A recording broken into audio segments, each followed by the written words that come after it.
Pausa. Quan tornem anirem a l'Institut Guttmann, centre de referència per al tractament de lesions medul·lars. Molts dels pacients que hi arriben són víctimes d'un accident de trànsit i per primera vegada un estudi s'ha fixat en l'impacte i les seqüeles que els accidents deixen en els ferits i en les seves famílies. Testimonis com aquest. Jo veig que tot és un xoc, saps? O sigui, és un xoc l'accident, és un xoc l'hospital, és un xoc sortir de casa i anar-te'n en aquest cas jo a casa dels meus pares, és un xoc tornar a casa. Un d'aquests és l'Institut Guttmann, un centre de referència no només a Catalunya i que Núria Bacardit, ara el Ministeri de Sanitat, vol potenciar. Sí, ara, com deies, és centre de referència a Catalunya. Es considera a nivell d'Europa un dels hospitals més avançats en el tractament de les lesions medul·lars i danys cerebrals adquirits, però es vol aconseguir aquesta acreditació a nivell estatal pel que fa al tractament de les lesions medul·lars. Per això era important avui la visita de la ministra de Sanitat, Leire Pajín, que de fet en aquesta visita s'ha compromès a avançar els treballs perquè s'aconsegueixi aquesta acreditació de l'Institut Guttmann com a centre de referència a nivell estatal. En aquesta visita, en què l'han acompanyat també el conseller de Salut, Pajín ha comprovat de primera mà com funciona i què fa aquest centre, l'Institut Guttmann, que té cada any més de 10.000 pacients entre hospitalització, centre de dia i atenció ambulatòria. I el 35% d'aquests pacients són de fora de Catalunya, són d'altres comunitats autònomes. Aconseguir ser centre de referència estatal implicaria més dotació econòmica perquè també es podrien derivar més pacients de fora. Una cosa que és molt important per l'Institut Guttmann, tenint en compte que un pacient, quan és estabilitzat després d'adquirir una lesió medul·lar, un cop és estabilitzat a l'hospital, és molt important que en els primers mesos sigui atès en un centre especialitzat. Les dades diuen que cada any es produeixen 200 nous casos de lesions medul·lars adquirides a Catalunya i en la majoria dels casos són per accidents de trànsit. Precisament avui, aquest matí, a 8:45, hi ha hagut un accident de trànsit a l'AP2 a l'altura de Molins de Rei entre una moto i un cotxe.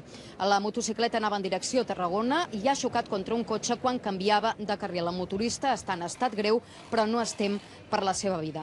Quan hi ha precisament accidents de trànsit, ens impacten, com dèieu, a les víctimes mortals. Precisament des de l'1 de gener fins al 10 de febrer hi ha hagut a les carreteres catalanes 19 morts, però també 6 ferits greus. I són els ferits els que es tenen més en segon pla, passen una mica a segon terme. Un estudi ha quantificat ara fins a quin nivell se senten Un estudi ha quantificat ara fins a quin nivell se senten desemparats ells i les seves famílies.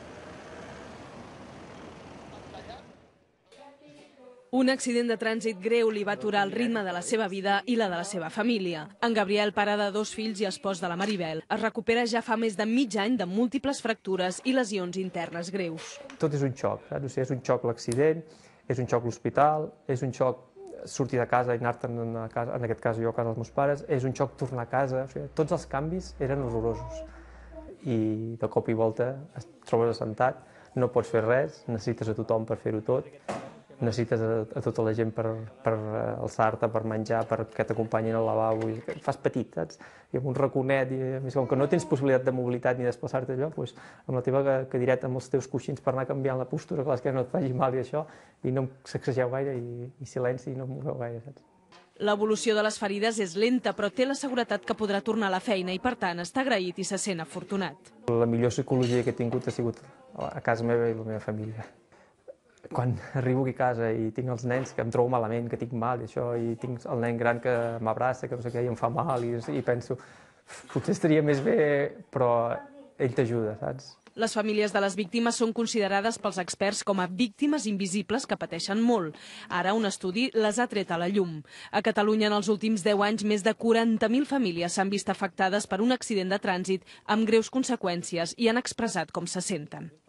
Desemparats, no reconeguts, oblidats i amb carències molt importants. És per això que reclamen a l'administració que s'obri una oficina de la víctima, on tothom que pateix un sinistre de trànsit es pugui adreçar i se li ofereixi informació i assessorament jurídic, clínic, social i laboral.